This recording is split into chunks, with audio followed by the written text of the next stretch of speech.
ఈరోజు నేను హార్వెస్ట్ చేసిన బీరకాయలు, అలాగే ఓ చెమ్మకాయ, కొన్ని వంకాయలు ఉన్నాయి, అవి కూడా హార్వెస్ట్ చేద్దాం. ఓకే, ఇదిగోండి ఈ చెమ్మకాయ ఉంది కదా, ఈ చెమ్మకాయని మనం ఇప్పుడు హార్వెస్ట్ చేద్దాం.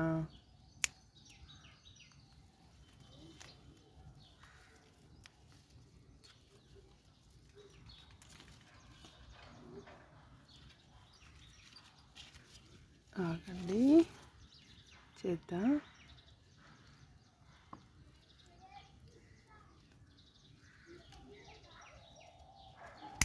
అది ఇదిగోండి చెమ్మకాయ, తీగ చెమ్మ అన్నమాట ఇది, అందుకే బ్రాడ్గా ఉంది చూసారా.